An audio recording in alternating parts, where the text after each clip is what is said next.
അസ്സലാമു അലൈക്കും വറഹ്മത്തുള്ളാഹി തആല വബറകാതുഹു. പ്രിയമുള്ള മുഹിബ്ബീങ്ങളെ, സഹോദരങ്ങളെ, വളരെ ചെറിയ വിഷയവും എന്നാൽ വലിയ പ്രതിഫലങ്ങളും വലിയ സന്തോഷങ്ങളും ആഖിറത്തിലും ദുനിയാവിലും കിട്ടുന്ന ഒരു പ്രധാനപ്പെട്ട വിഷയവുമായിട്ടാണ് ഇന്ന് സംസാരിക്കുന്നത്. മറ്റൊന്നുമല്ല, പല്ല് തേക്കുക, മിസ്വാക്ക് ചെയ്യുക എന്ന വളരെ പ്രധാനപ്പെട്ടൊരു സുന്നത്താണ്.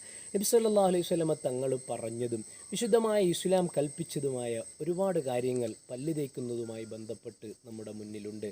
നബി സല്ലല്ലാഹു അലൈഹി വസല്ലമ തങ്ങൾ പറഞ്ഞു, 5 നേരത്തെ നിസ്കാരത്തിന് ശേഷവും മുമ്പും ഒക്കെ പല്ല് തേക്കണമെന്നാണ്.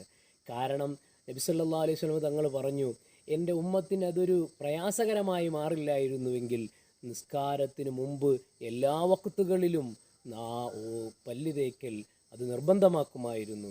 അതോടൊപ്പം തന്നെ വായ പകർച്ചയാകുന്ന സമയത്തും, അതുപോലെ രാവിലെ ഉണരുന്ന സമയത്തും, അതുപോലെ തന്നെ ഉറക്കത്തിൽ നിന്ന് എപ്പോഴുണർന്നാലും ഒക്കെ പല്ല് തേക്കൽ പ്രത്യേകമായി കൽപ്പിക്കപ്പെടുന്നുണ്ട്.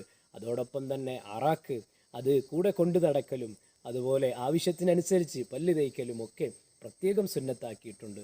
അതുകൊണ്ട് പല്ല് തേക്കുക എന്നുള്ളത് നമ്മുടെ പല്ലുകൾക്ക് ആരോഗ്യമുണ്ടാകുന്നതിനും അതുപോലെ തന്നെ നമുക്ക് ആരോഗ്യമുണ്ടാകുന്നതിനുമൊക്കെ നല്ലതാണെന്ന് വൈദ്യശാസ്ത്രവും പറയുന്നുണ്ട്. അതുകൊണ്ട് നമ്മുടെ ജീവിതത്തിൽ പല്ല് തേക്കണമെന്നാണ്. ഒരു മനുഷ്യൻ അവൻ്റെ അവസാന സമയം അന്ത്യശ്വാസത്തിലേക്ക് എടുക്കുമ്പോൾ, സക്കറാത്തിൻ്റെ ഹാലിലേക്ക് വരുമ്പോൾ ആ സമയത്ത് പോലും പല്ല് തേപ്പിച്ചു കൊടുക്കണമെന്നാണ്. അതോടൊപ്പം തന്നെ ഒരാൾ മരിച്ചു കഴിഞ്ഞാൽ ആ മയ്യത്തിനും പല്ല് തേപ്പിച്ചു കൊടുക്കണമെന്നാണ്.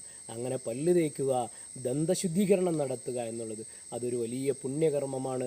നിരന്തരമായി ജീവിതത്തിൽ കൊണ്ടു നടക്കേണ്ടതാണ് എന്ന് ഈ അവസരത്തിൽ ഓർമ്മപ്പെടുത്തുകയാണ്. അള്ളാഹു അതിനെ പരിപാലിക്കാൻ നമുക്ക് തൗഫീഖ് നൽകട്ടെ. ആമീൻ ബിറഹ്മതിക യാ അർഹമർ റഹീമീൻ. അസ്സലാമു അലൈക്കും വറഹ്മത്തുള്ളാഹി തആല വബറകാതുഹു.